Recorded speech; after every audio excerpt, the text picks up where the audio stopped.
Hey everyone, welcome back to the Waxcast episode 31. I'm your host, Gavin Wax, and today I'm joined by a good friend of mine, someone who I butt heads with a decent amount of times on various issues, but mostly the environment, environmentalism, and the role of government in protecting trees, plants, and all that crap. But I wanted to bring on my good friend, John Harding Sweeney, who is also the national spokesman for Republic N. That's Republic with EN at the end, and he'll have to explain the branding and how that makes sense. But John, thank you for joining us. Of course, glad to be on the Waxcast for the first time. Yes, well, we had a bit of an issue earlier with our live stream, so now we're back in action, and everything seems good so far. But I wanted to bring you on because I've obviously I'm familiar with your articles, your work, since we are friends, and we have talked a bit about environmentalism and its role within the conservative movement, within the Republican movement. I do think there is some changes going on right now. I do think that the emergent populist right within the Republican Party would be more hospitable for forms of environmentalism along the lines of, say, what Teddy Roosevelt may have done with, the national parks and a whole slew of other things. And I do think there is a cultural component that many people who do ascribe to, conservative ideology or Republican politics, they do like the outdoors. These are people that live in rural areas and they are actually in nature, compared to maybe some of their cosmopolitan liberal cousins in this country. So I do think it's always been an interesting dynamic culturally, but do you see the same shift I'm seeing in the Republican Party, in the conservative movement, towards being more hospitable to environmentalist type of views?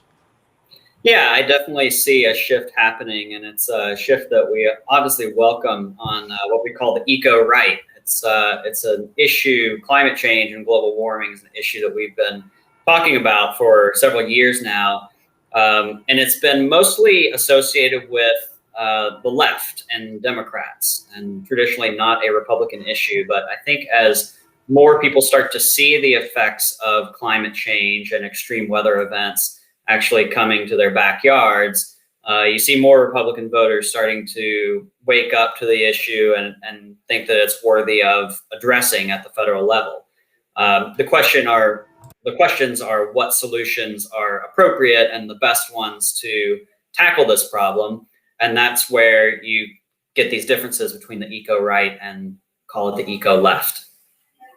Yeah, well, the eco-left is definitely not my cup of tea, mostly because what you described, their policy prescriptions for handling environmental issues generally seem to be just excuses to pave the way towards some form of Marxism or expansion of the state and further control over our lives, our businesses, our industries, et cetera, et cetera. It also seems to tend to be kind of the politics of, I don't even know how to describe it, the upper middle class, the elites, a type of policy issue that comes in handy for many people who are sort of, well off economically, but it's not really an issue that comes to mind for, working class people, most middle class people who are mostly thinking in terms of, economics and maybe even cultural. Environmentalism always seems to be relegated to those who, I don't know, basically the Davos crowd, the John Kerrys of the world, the people that do fly private jets and tend to not adhere to any of the virtues they preach. I mean, is that a wrong assessment? Is that, am I biased in saying that?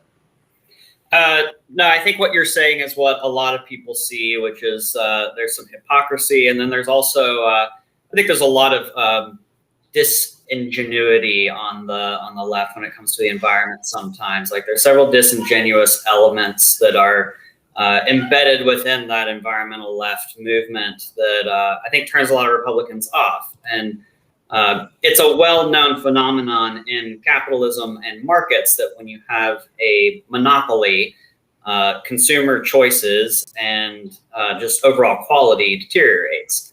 And we've witnessed that firsthand with the fact that Democrats have had a monopoly on this whole climate argument for so long. And I think the theme of capitalism and markets and the power of markets and competition is something that the right and Republicans can bring into the conversation. And that's going to be a recurring theme that we talk about today here on the podcast.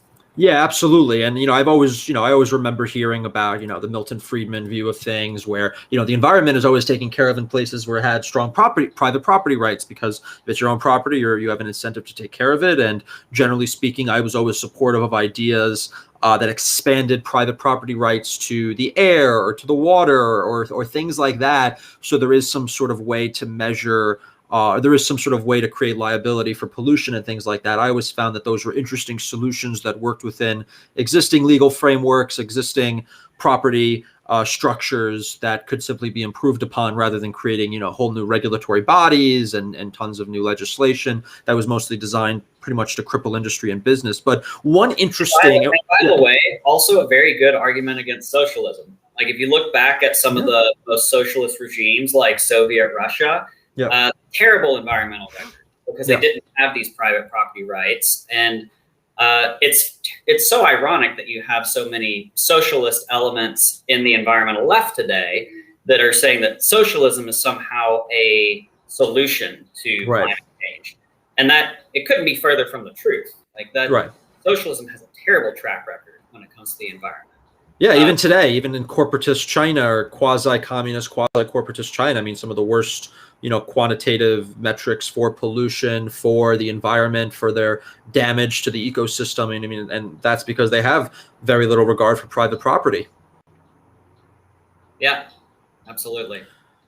But one other interesting issue that, not issue, but policy proposal that I've seen you bring up and others bring up, particularly among this this new eco-right, as you called it, is the idea of carbon tariffs. Now, I'm kind of a protectionist myself. I've been, open to tariffs as a way to shift away revenue from domestic taxation. I'm all for lowering domestic taxes on individuals and businesses and shifting it to tariffs in order to protect, domestic industry, in order to fight off this gross trade imbalance that we have going on, where we're not producing any of our own goods. I mean, that's a whole other discussion that could be delved into in terms of trade and protectionism. But the idea, the name, the concept, when it's brought up, of carbon tariffs is a little interesting to me, someone who is a protectionist, who is more on the populist right. So I'm interested in hearing if you could explain it, I guess, in layman's terms or not layman's terms, whatever way you want to do it. But what are carbon tariffs? How does this thing work? So carbon tariffs is a term. I don't know if I was the first one to come up with it. Probably not. But it's, in politics, I think that terminology is very important for communication and whenever you're talking to certain audiences.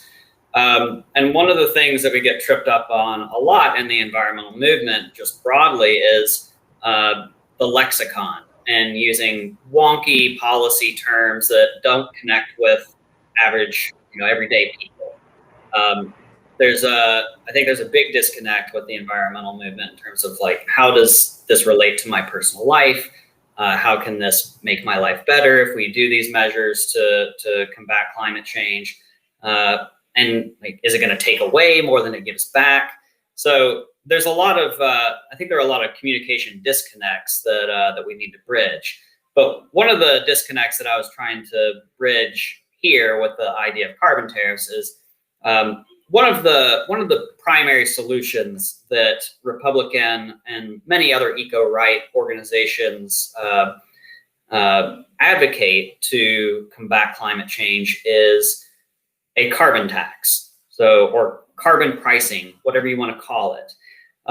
The way it would work is you would basically put a flat tax of some sort on, like $40 per ton is one of the measures that is often cited by economists as a starting point for carbon emissions, and you would implement that domestically, and then it would have what we call a border adjustable component. So in policy wonk terms, it's a carbon tax that is revenue neutral and border adjustable.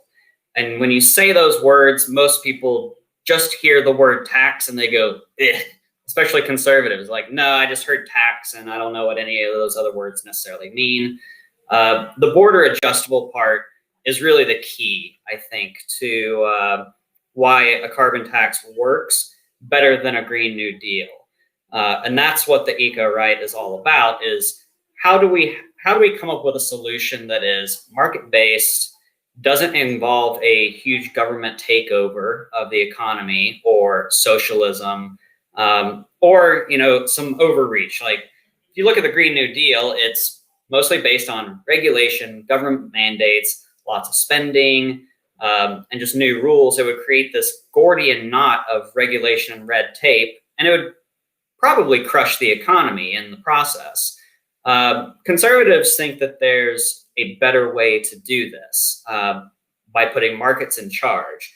And if you think about it in terms of, if I can make an analogy here, think about the Green New Deal as our convoluted tax code with all these different rules and loopholes and exceptions and credits. And it's hard to know exactly how to navigate our tax code. Whereas a carbon tax is more just like the flat tax. It's very simple. There's no picking winners and losers on the side of government. You're just sending a price signal to the market that says, this is how much pollution costs. And if you release carbon emissions as part of your industrial process, or if you're mining coal and selling coal and that's going to create carbon emissions, you're going to pay some sort of tax. So it's largely a tax on businesses, corporations who would emit these things into the atmosphere. Correct. And who's responsible for measuring it? Like, how do you quantify it? How do you measure it to a specific plant, factory, or whatever it is? I mean, who's responsible for that? How can that be really measured and calculated? I leave that to the engineers and the policy experts to figure out. I don't really know, frankly. But I know that there's, presumably there's a plan for that. There's been a lot of studies around this. This is most economists agree that this is the best solution to combat climate change. And getting back to your carbon tariffs question, like where does because so far the carbon tax sounds horrible in my view. I've been biting my lip a bit, but let's hear the tariffs. And by the way, I'll caveat all this by saying that if you're skeptical about whether or not climate change is real or an issue that is worthy of addressing, then all of this sounds horrible.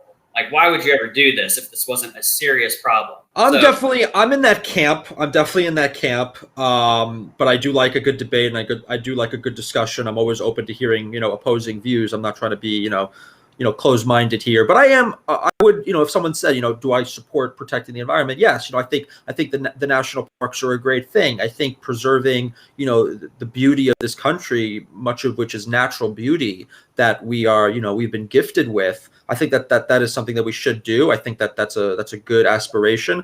I am not so much in favor of, maybe chasing after, a boogeyman, maybe climate change and building massive policies around it. But again, I'm open and I'm willing to hear you out. But the word tariff got me intrigued, so I definitely am a little more biased on that front. All right. So the reason the tariff or the border adjustable tax comes in is it's the same reason that the Green New Deal fails. It's not enough for one country to take a lot of action against climate change and reduce their carbon emissions. If the United States overnight converted to a completely green economy, stopped consuming fossil fuels, and became completely carbon neutral, there are two things that would happen. Our emissions would go down and other countries' emissions would probably go up because fossil fuels would become so cheap that any country that passes up the possibility and the opportunity to acquire those fossil fuels and use them to turbocharge their industry, like China would be all over that. India would be all over that. They would just buy cheap oil, cheap coal, while the U.S. is spending $94 trillion or wherever it is to implement this Green New Deal. So you can't just have the U.S. spend money to create this clean energy economy without the rest of the world doing the same. It's a global problem. It requires a global solution. So that's why if you implement a carbon tax to help clean up our industry here at home, then you also need to make it a tariff at the border for any country that doesn't have a reciprocal carbon tax. So in that way, you don't punish American industry with this tax, and you encourage other countries to implement the same tax because they would rather be filling their treasuries with this tax money than giving it to our treasury. So this would have to be in addition to some kind of domestic carbon tax. It couldn't just exist on its own. I don't think it would. I don't think it could exist on its own. No. It needs to be reciprocal across borders, and the reason it works is. And the reason it works if the U.S. does it is the U.S. is such a major global trade partner for so many countries that, and our market is so important for so many economies out there that if we implement this tax and China has to pay it at the border, but say Vietnam doesn't have to because they've implemented their own carbon tax, so their goods flow across the border without facing that tariff, then a lot of competition is going to move to Vietnam, and their industry is going to benefit.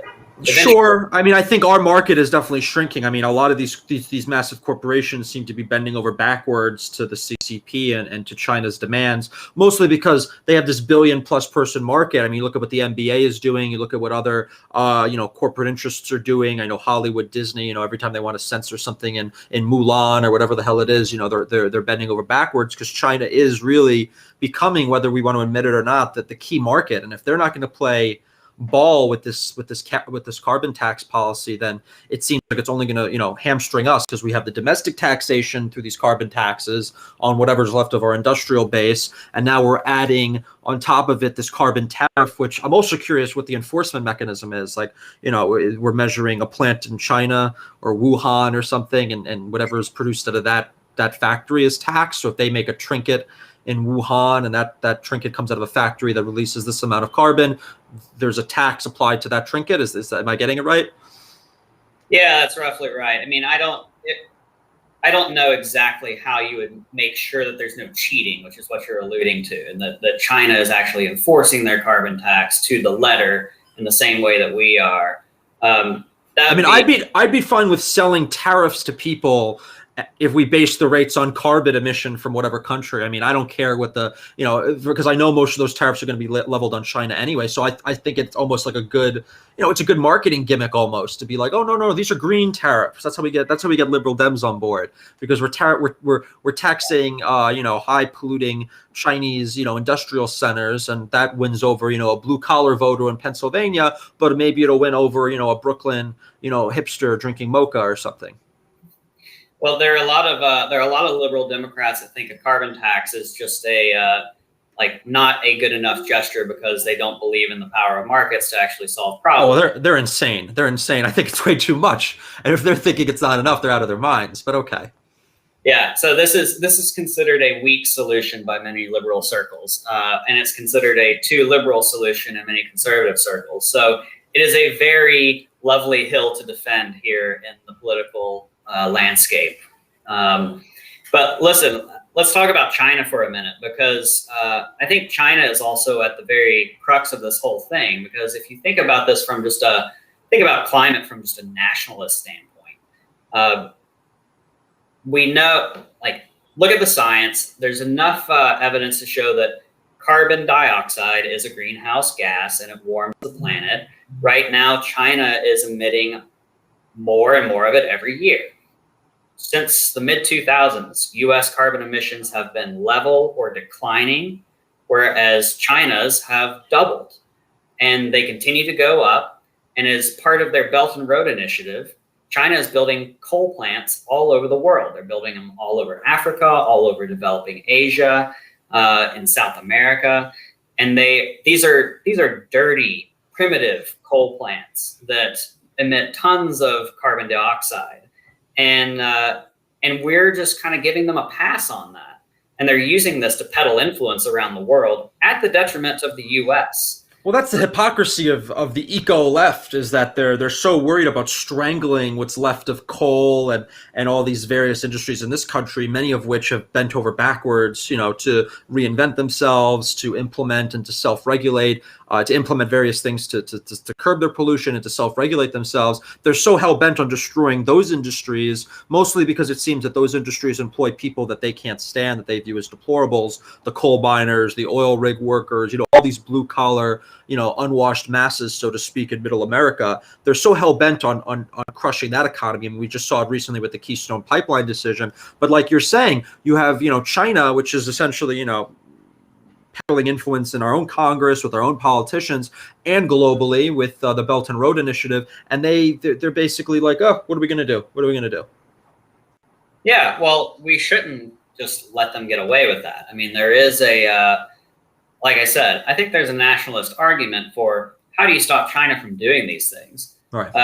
The irony here also is that Xi Jinping is quite the green evangelical himself. Like he wants to clean up China's economy at home while he's exporting his dirty coal abroad. That's because he recognizes that the future is not the coal industry; it's in green energy jobs. Right. And if he can set up China as the clean energy industrial powerhouse of the world, that's also going to benefit China in the long term. And that's where I think we really need to get wise about how we move forward from here. Whether or not, liberal Democrats try to kill off the coal industry is slowly winking out. Like it's whether you step on it while it's drowning or if you just sit there and let it drown, like the coal industry is starting to go away. It's not going to come back. And the reason for that is simple economics. Coal is more expensive than most renewable energy forms at this point. It's dirtier. It costs more to extract and to burn and to maintain the plants that burn them. Before even forget wind and solar and nuclear and all that for a minute and just look at what natural gas has done to coal ever since the fracking boom started. Right. Coal used to account for, the majority of our electricity grid, and it's one of the lowest percentages of any fuel source now. So, and you're seeing that all. That's a market force. That's a market, and that's fine. I mean, there certainly have been regulations and certain things that have hurt coal, and I think there'll probably always be a place for coal, particularly in some states. But look, I have no problem with natural market forces, pushing them out, whether it's fracking or otherwise. But you brought up a good point with China, what Xi Jinping is doing. I mean, he definitely is trying to shift. And you talked about the correlation. I mean, their carbon emissions have gone up at the same rate that they've industrialized. I mean, their level of industrialization now is nothing compared to what it was in the 80s. I mean, or the 80s was nothing compared to what it is now. It's been a massive positive trajectory, mostly due to our own trade policies, et cetera. So they've already hyper-industrialized. They've got over that hump of industrialization. Now what they're trying to do, it seems, is they're trying to become the new consumer market. They want to be what the United States has been for the last 20, 30, 40 years, where they want China to be the market for everyone's goods. They want China to be the main market for the NBA, which is an easy example to use. But they want a massive emergent middle class. They want to shift the dirtiness overseas. They want to shift that grossness overseas and turn China. And that's only going to hurt the ability for the United States to actually leverage anything along the lines of what you're talking about, because they could wipe their hands of any culpability in whatever international body, whether it's the non-binding Paris Climate Accord or whatever ends up replacing it. So because they're shifting it to whatever, some random country in Africa, and that just makes it more complicated from us. But I do like the idea of a nationalist angle trying to beat China up a bit under the guise of environmentalism. I like that. I mean, I think that's great because I think it's good politics at home, and I think it's good politics abroad, even though I may kind of see it a bit as a gimmick, but that's just me. Well, I would say beating up China and transforming the U.S. into a green industrial powerhouse under the guise of environmentalism is a heck of a lot better than allowing a socialist takeover of this country under the guise of environmentalism. What a great, I don't even know what the argument is, where you're trying to just we don't want communism, but take this, buddy, take this. This is in the middle right here. I see what you're up to, Sweeney. I see what you're up to. But some more direct questions. What do you think about this Keystone Pipeline decision? I mean, it kind of ties into China. Obviously, this is a pretty strategic pipeline that was part of making us energy independent, which I think a lot of people tend to forget a few years ago, how becoming energy independent was almost like a pipe dream. And we really are energy independent now. I mean, we have the resources for the most part to manage our own energy sector. That was something unheard of just a matter of a decade or so ago. The Keystone Pipeline is part of that grander strategic vision, and it's already been cut off, and that's cost a lot of jobs, and the impetus for ending the Keystone Pipeline was largely environmentalism, even though we know probably behind the scenes it was more Chinese influence and other influence who were trying to keep the U.S. weaker, whether it was Saudi Gulf interests or China's interests. I mean, there were geopolitical forces at here that had nothing to do with environmentalism. that's wanted to see this get squashed. Well, I don't necessarily agree with stopping construction of a pipeline under an environmental guise whenever you have other pipelines that are operational throughout the country.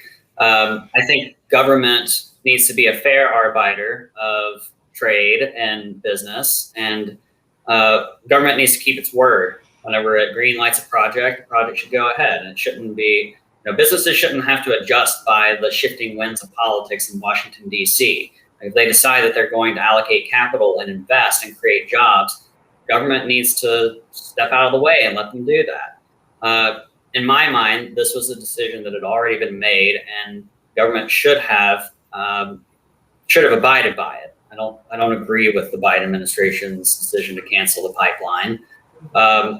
And frankly, I think that there are other ways, better ways, that you can encourage environmentalism and clean energy without sticking your thumb on the scale in such a heavy-handed and a regulatory way. This is one thing where I think the eco-right distinguish itself a lot from the environmental left is we're very anti-red tape and anti-regulation and mandates. Like, this is the kind of thing that we never want to see happen, because it's a direct intervention by government into markets and businesses. Your view is just, if you want to pollute, you have to pay at a premium. Yeah, I think you should, like, if they want to build the Keystone Pipeline, they just have to pay a tax on some sort of levy on what the carbon emissions are going to be, unless they can come up with a way to burn the oil cleaner.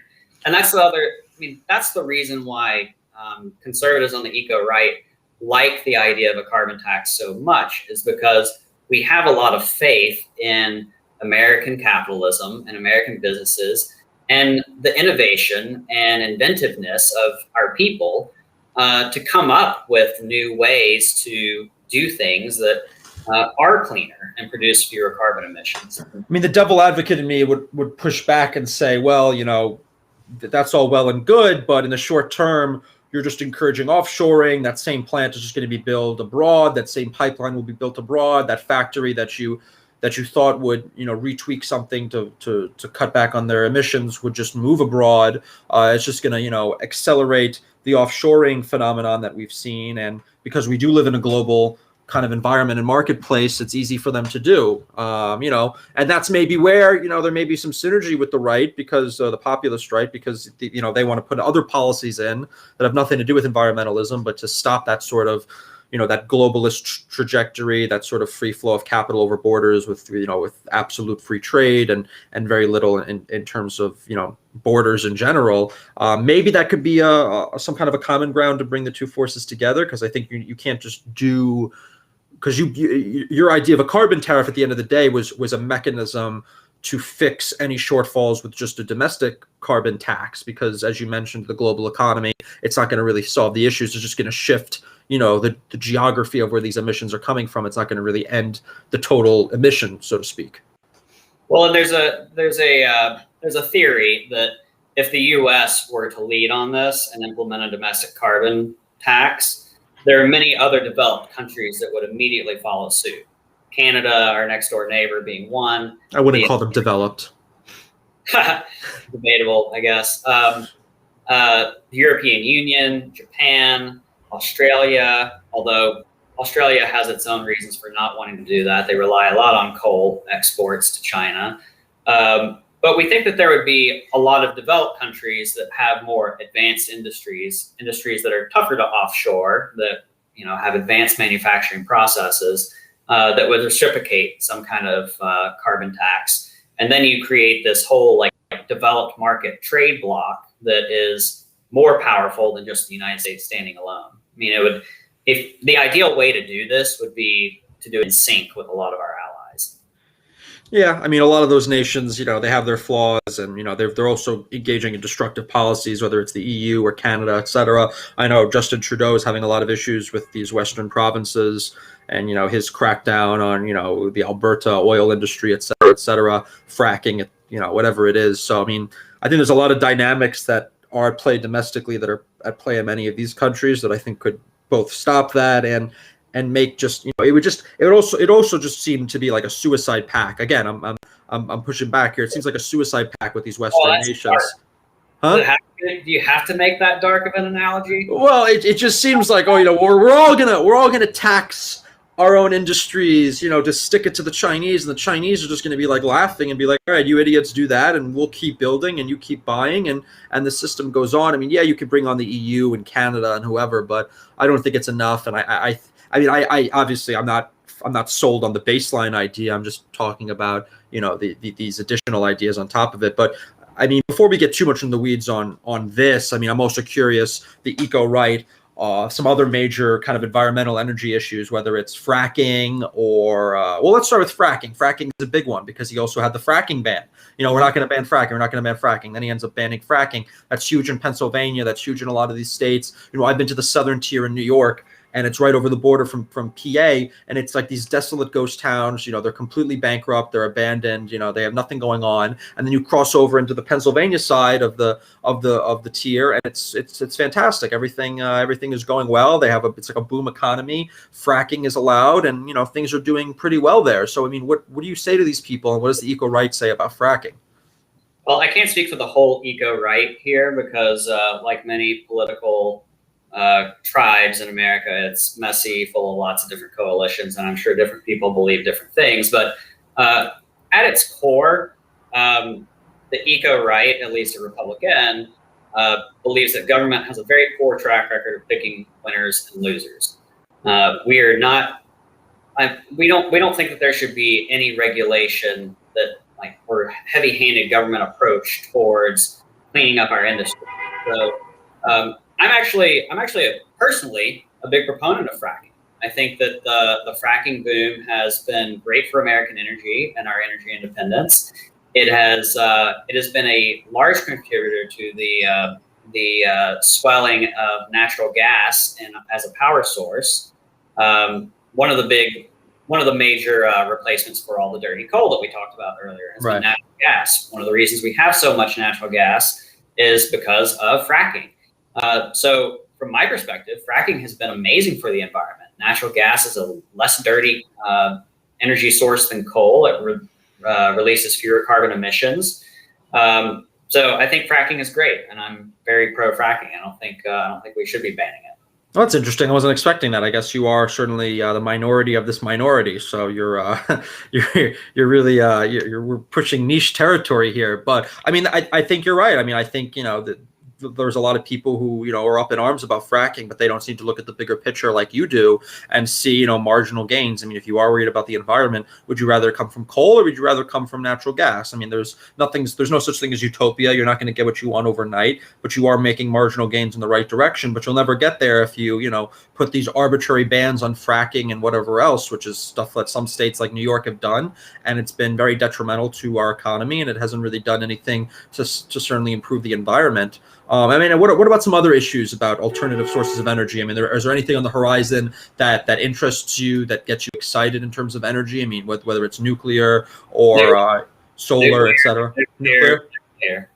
Really? Absolutely. Like if you think about what energy source out there is right at our fingertips and produces tons of energy and is completely carbon emission free, nuclear is right there. And we are developing much more advanced nuclear technology that's safer, that's cleaner, that can be adopted on a massive scale, especially small modular reactors. Those are promising new technology. In South Korea, they recently had a big breakthrough with fusion technology. So if we can figure out a way to implement nuclear energy on a very wide scale, our energy problems could be pretty much solved. Our energy problems and a lot of our environmental problems could be very quickly mitigated. So I'm very pro-nuclear, and I think it's gotten a bad rap over the years. We've had there's a couple of disasters that are often cited in the argument against nuclear. Chernobyl being the most prominent. But again, I would point towards the fact that happened in a socialist regime, which they have poor track records both on health and human safety and the environment. And so the fact that this type of disaster would happen in Soviet Russia isn't all that surprising. Chernobyl's always been an indictment against, the Soviets rather than nuclear energy. I think people have used it, as some kind of scapegoat, so to speak, or when reality it was Soviet mismanagement, lack of transparency, lack of accountability, and just the way they just structured society that allowed that nonsense to happen. Yeah, and don't get me wrong, like there are obviously some dangers with nuclear. Like a nuclear meltdown would be bad, but like I said, the advances in technology these days and like the modern safety standards that we have at nuclear power plants makes it very unlikely. And if you believe that, if you actually believe what the damages could be from climate change, and like what are the costs of not acting and not cleaning up our carbon emissions, then you weigh the costs and benefits, and nuclear is very attractive. It wins every time. Anything else? I mean, what about solar, wind? Is that all just a bunch of nonsense for the most part in terms of scalability and feasibility? No, it's not nonsense. In fact, no, not at all. You conservative. No, I mean, but at this point, wind and solar are some of are cheaper than a lot of fossil fuels. I think at the time that Jimmy Carter was putting solar panels on the White House, solar was extremely expensive, and it was sort of a symbolic gesture. And it didn't make sense to adopt widespread solar. But these days, solar is pretty cheap and it's pretty efficient. And we're creating new, more efficient photovoltaic cells every day.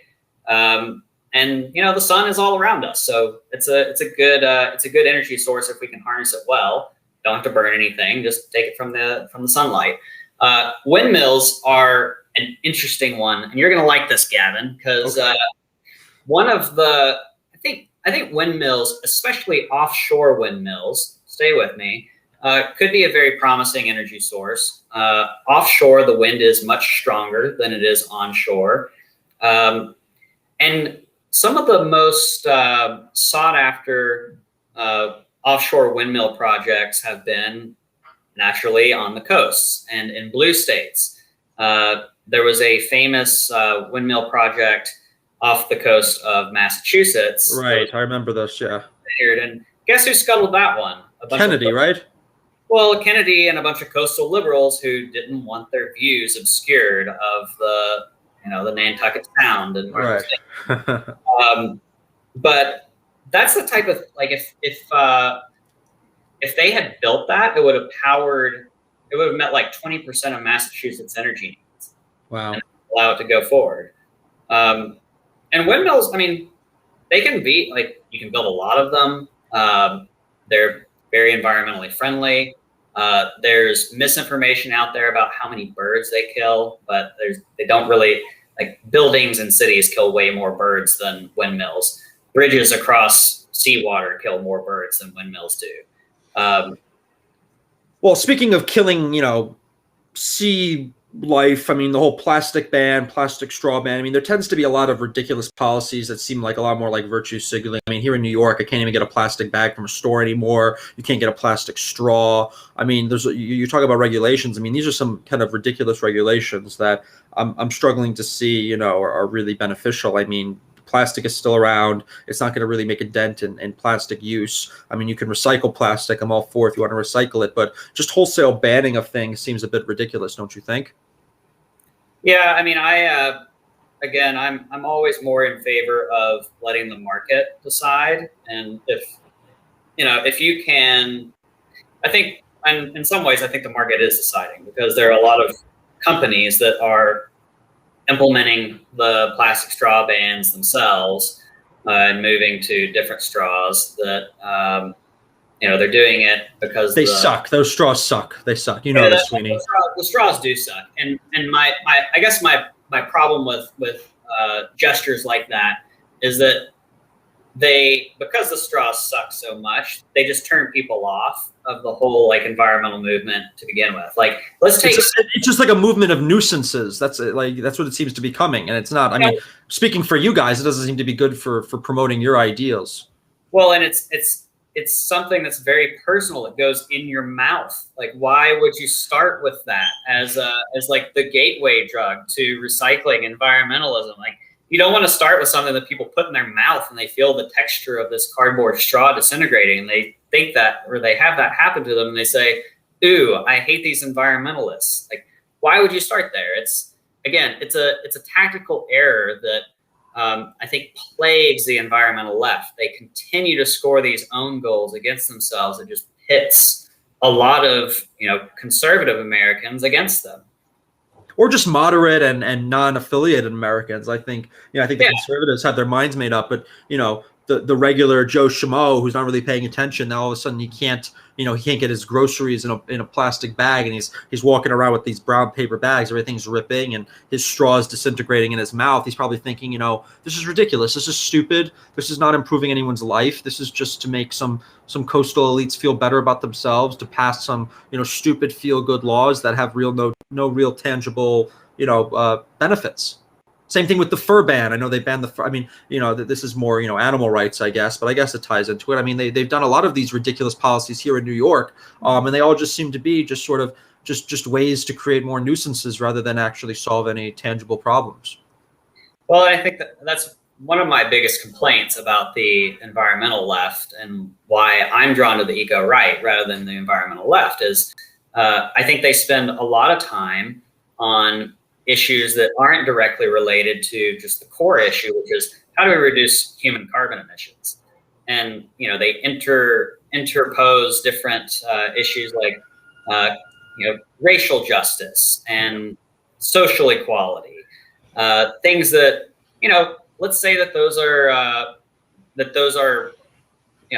they're goals and worthy goals of society, but you don't want to mix the message of just how do we reduce carbon emissions? Like, they're constantly muddying the waters, and it makes sense, because if you think about climate change as an issue, like it crosses a lot of different political boundaries. It's national security, it's economic, there is a social element to it, and then there's also the environmental element. I think the left will often focus on the social and the environmental, without paying attention or enough attention on the national security and economic sides of the equation. And that's where I think the eco-right can come in, and where Republicans can come in as more policy-oriented and solutions-oriented, to try to come up with a more elegant solution to the problem, rather than just saying, like, no, you can't do this. No, that's interesting, and I hope you don't hear the church bells in the background. I am across the street from a church, but what do you have to? I do want to tackle the core of this that we kind of danced around a bit, which is climate change. If it's more through human involvement or natural. I mean, there's parts of me that would like to say it is natural. It's a natural phenomenon. We've had little ice age. We've had periods of very of cooling. We've had periods of warming. We've had different cycles. It's been very cyclical through the last 10, 20, 30,000 years, and it's a natural phenomenon, and there's only so much that we can do to impact it either way. I mean, what do you say to the people that say that? I mean, I'm pretty much saying it, but what would you say to me? I would say there is a natural cycle. You're right. We have different little ice ages that come in and out, and times of warming. But then you have to look at, all right, how are humans impacting that balance? And if you just drill down to first of all, let's go to one of my favorite arguments against climate change, which is that scientists in the 1970s thought that we were on the verge of an ice age. Oh, like they got it wrong then. I mean, they did get it wrong then. And also, that was 50 years ago. I mean, science has advanced a lot since the 1970s. In the 1970s, doctors were saying that babies should be sleeping on their stomachs. And we found out later that was causing a lot of sudden infant death syndrome. And they changed that. Now they should be sleeping on their backs. If anybody's watching this and has learned nothing so far, make sure your baby sleeps on their back until they're old enough to roll over. But that's just an example of how science can advance over the course of 50 years. And we know a lot more, and we have more evidence now than we did before, that there's we have looked at so many reasons why the planet could be getting warmer. We have been measuring it against history, and each year that or each decade of the last 3 decades has been some of the warmest on record since 1850. So what's been happening since the Industrial Revolution? There's one thing that's been happening that we can measure, and that is that atmospheric levels of carbon dioxide have gone up. They've more than doubled. They've close to tripled. And it's very clear that more carbon dioxide in the atmosphere just makes the planet warmer. Not a ton warmer. It's not like suddenly, it's not like we were averaging, 70 degrees in the summer and now we're 90 degrees in the summer. Like, we're talking about a few degrees, which may not sound like a lot, but it upsets a lot of different natural processes. And we can measure the effects of it now. For instance, the jet stream has slowed down because the temperature differentials between the Arctic and the equator have diminished somewhat due to the warming. As the jet stream slows down, hurricanes move slower. You want to know why hurricanes have been moving more slowly and just kind of stalling off the eastern coast of the United States and getting really big? It's because the jet stream is not as powerful. That jet stream also shields Florida and a lot of the coastal states from direct impacts from a lot of these hurricanes. It's going to be easier for them to break through over time as it slows and weakens further. So it's not like one catastrophic thing that happens that causes that suddenly, it's not like The Day After Tomorrow, which was a horrible movie. And, everything just suddenly fell apart, and, you had wolves running through New York City, which I never really understood that part of the movie, but made for a nice special effect. But it's not going to be like that. It's more just going to be kind of like okay, instead of, one wildfire a year in your state, you have, 5, then 10. Instead of one major hurricane per season, you have 3.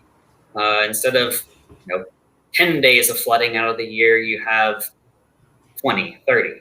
It's small differences, but it makes a big impact on whether or not the place you live is a pleasant place to live. And that's why I think when you talk to traditional Republicans, people like hunters, fishermen, farmers, people in the outdoors. I mean, talk to farmers in Iowa. They'll tell you right now that their fields flood a lot more than they used to, and it's harder to grow corn. So they're becoming more environmentally conscious, and they see the impact of this. Ethanol. Whatever. Ethanol. I don't really have anything to say about ethanol. Wasn't that the great dream a few years ago with the corn from Iowa? That would be the future. Yeah. So this goes back to my point earlier about government has a terrible track record of picking winners and losers. And I don't think the government should be in the business of picking winners and losers. Also, I mean, think about the George Bush's big speech. He gave that State of the Union speech about how we're all going to be driving hydrogen cars in, 10 years or something. Where are they? I'm not driving a hydrogen car. Have you seen any? I don't. I think we spent billions of dollars trying to develop hydrogen cars, only to find out that there's not really a safe, stable way to create a hydrogen fuel cell without potentially turning your car into a miniature version of the Hindenburg. And then there was the hybrid fad, with the Priuses and whatever. I mean, there seems to have been a lot of fads over the years, which again is definitely hurt your movement in terms of people being skeptical of it, because it always seems to be, the new flavor of the month, the new thing that, coastal college educated elite liberals can do to make themselves feel good. Oh, they drive a Prius. Okay, what's next? Oh, now they have a Tesla. They have another expensive car. They're buying things that are out of reach for most people, and they then on top of that, preach their virtue about saving the environment. I think that's kind of plagued the environmentalist movement. And again, I have some sympathies here and there. I'm not completely dismissing everything you're saying, but I do think there's this cultural component that definitely turns a lot of people off. But I mean, look, I think if there are policy positions that could be reasonable, that could be, effectuated without really hurting, businesses and industry, then, we're always open to discuss it. But, I'm not sure I've been particularly sold today, but I do think, I appreciate where the eco right is. I can't believe after years of talking to you about this, and it finally turned you in one conversation. Well, yeah, this was a much more civil discussion, but yeah, I mean, look, I appreciate at least the eco rights sensibilities in terms of regulation and understanding a lot of these things are kind of ridiculous, and fracking bans and stuff. I mean, a lot of the positions you put forward, I was actually surprised with, and I was actually impressed with. It was something that I did not expect you to say, and I was actually pleased that at least the eco right, or at least the portion that you may represent or not represent, has some sensibilities that I could agree with. I mean, I definitely think there are huge issues at the EPA. We could talk about that. I mean, I definitely think they are, if you want to talk about burdensome regulations and nitpickiness and really just coming down on development and human progress for no reason. I mean, there's a lot to point out in that agency, which is only going to be weaponized again over the next 4 years. So I'm definitely not excited for that. But we could talk about this for hours. I know you have a growing family to attend to, so I do not want to keep you for very long, but this has been a great discussion. And I want to pass the last word off to you if there's anything you want to say in conclusion. And please let everyone know where they can follow you, your work. And wait, actually, one last question. Republican, what is that again? It's for energy? What is the N?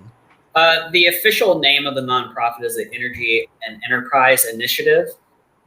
Republican is the nickname, and it's meant to sound like Republican, but it's Republic with an E-N at the end because we're environmentally friendly. All right. Yeah, we need to hire a new branding team over there and revisit. You're good at this stuff, Gavin. Maybe. Yeah, I don't know about naming and things, but it is what it is. Look, it's cute. It is its thing. You guys do it. So Speaking of branding, what do you call your viewers of the Waxcast? Waxcasters. They're not just waxers. Waxers, wax offers. There's different factions among them. But they're the people that stick through the whole live stream online, which God bless you guys, because you guys are dedicated, because I just literally put these things up without any notice, and someone just stops everything they're doing during the day to watch. So I got to give them credit. Then there's the people that listen to the podcast, because I pull the audio after. So we got the Waxcasters, we got the Waxers, we got the Wax Offers. Yeah, there's a lot of names. But anyway. And the people who don't watch are called the Waners. Is that right? Something like that, yeah, or just scumbags and not good people. I assume some are good people. I assume some, but you're a good person, Mr. Sweeney, and I'm glad you have you on the show. I definitely want to have you back on, talk about a whole slew of different topics. But please, the last word to you, and please let us know where we can follow you, your latest articles, musings, and commentary. Absolutely. If you'd like to learn more about the Eco Right, I encourage you to go to republicen.org. And there you can learn more about resources that you can peruse and see all our latest propaganda. And you can also follow me on Twitter. I'm at John H. Sweeney just at John H. Sweeney on Twitter is my Twitter handle. So, yeah, don't email him, please, guys. He gets enough. I think I used to email someone that I thought was you without the H, and God, they were not fans. But anyway, guys, thank you all. I really want to meet that guy someday, because you're not alone. Yeah, someday. But anyway, guys, thank you all for tuning in. Don't forget to leave us a 5-star review on iTunes or Apple Podcasts. Don't forget to subscribe, Spotify, Google, Stitcher, the whole shebang. And we will be coming to you soon with more episodes of the Waxcast. John, thank you again for coming on.